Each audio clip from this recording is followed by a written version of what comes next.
Imagine over a century of bitterness, bloodshed, and back-and-forth battles between two belligerent medieval kingdoms. Generations of kings and warriors clashing to write the history of an entire age. That was the reality of the 100 Years' War.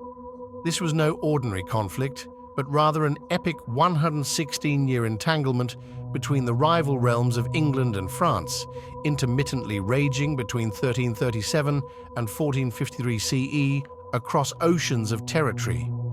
Both mighty powers were left transformed in its wake. Identities were forged, innovations unleashed, legendary figures immortalized, and the political borders we now know took form. This war marked both triumph and tragedy, advance and retreat across the ages until final victory was seized. Spanning 116 monumental years, with developments echoing even into our current era, the 100 Years' War represented a historical phenomenon unmatched in duration and consequence. Now, what pivotal moments, questions, and characters defined their enduring multi-generational struggle that recast medieval Europe? What transpired over a 10th century-plus timeline interwoven between these two bellicose kingdoms? Let's bridge the era to analyze how the events and ripple effects of the 14th and 15th centuries tell the enduring tale of the 100 Years' War. The 100 Years' War, over a century of conflict that transformed Europe, lasting an epic 116 years from 1337 to 1453, the 100 Years' War radically shaped identities, boundaries, dynasties, weapons technology, and the future of medieval Europe. This was a seminal, multi-generational struggle between the French and English monarchies. Why were these two powers at odds for so long?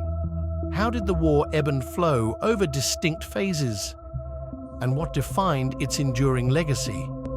Let's explore the key questions surrounding this turbulent era. Origins of conflict? Why did England and France become adversaries?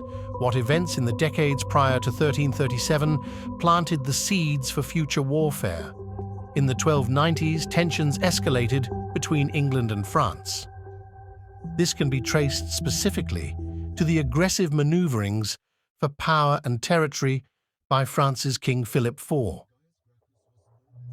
Philip brazenly asserted French sovereignty on disputed lands held by English nobles across France through strategic marriages generations earlier, especially in the cultural hub of Aquitaine and trade crossroads of Flanders.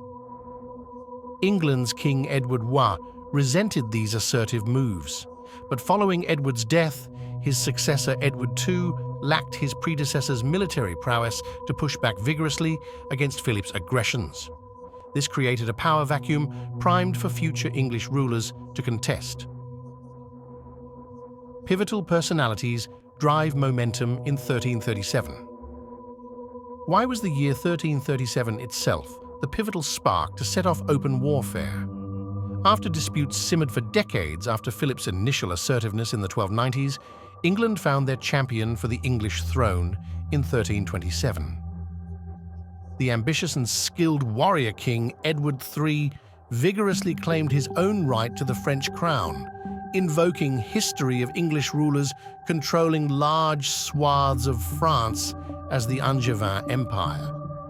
In 1337, Edward officially declared himself the rightful heir to the French kingdom over France's King Philip IV. These provocative moves drove Philip to confiscate Edward's lands in France, with Edward retaliating fiercely on Philip's forces. Open war had now erupted. Early phase favors the longbow from 1337 to 1360s. What crucial English weapon and tactics dominated major early battles? The English longbow reigned supreme during the initial English successes from 1337 to the 1360s. Elite longbowmen decimated French men-at-arms and charging knights at the major early battles of Crécy and Poitiers.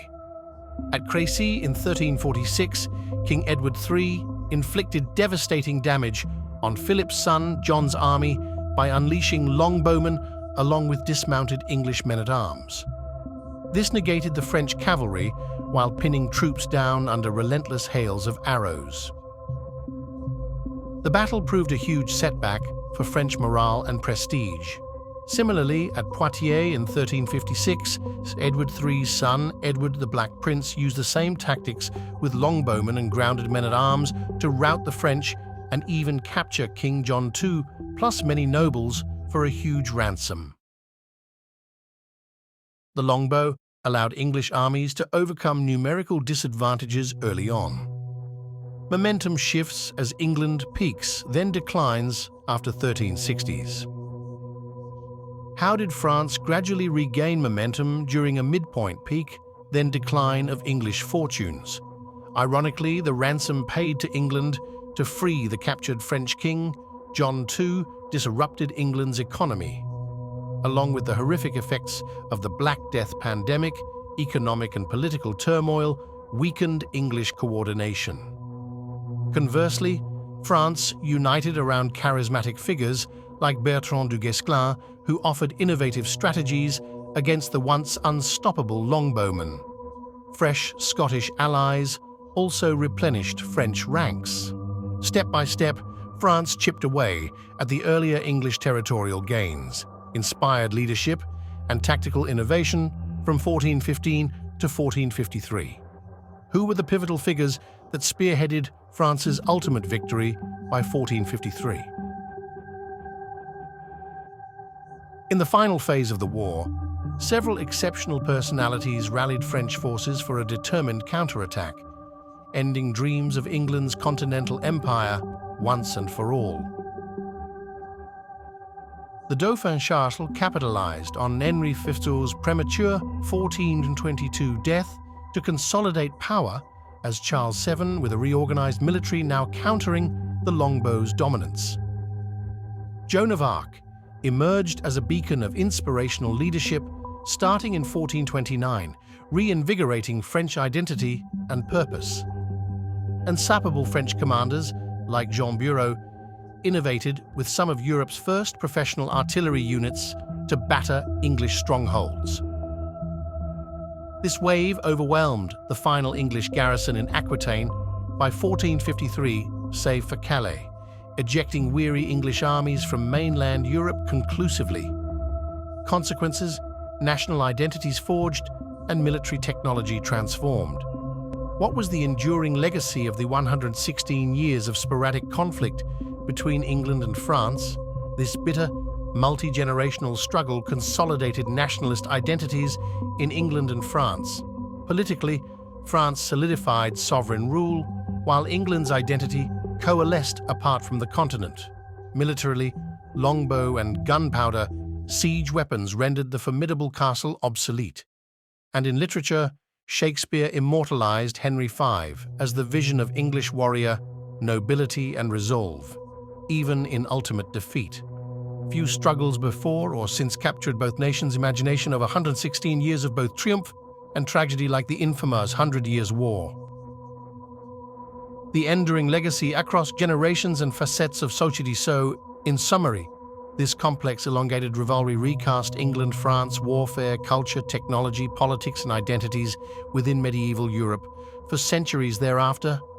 I hope this overview of key phases, developments, personalities, innovations and questions has provided insights into the monumental legacy of the 116-year epoch known as the 100 Years' War.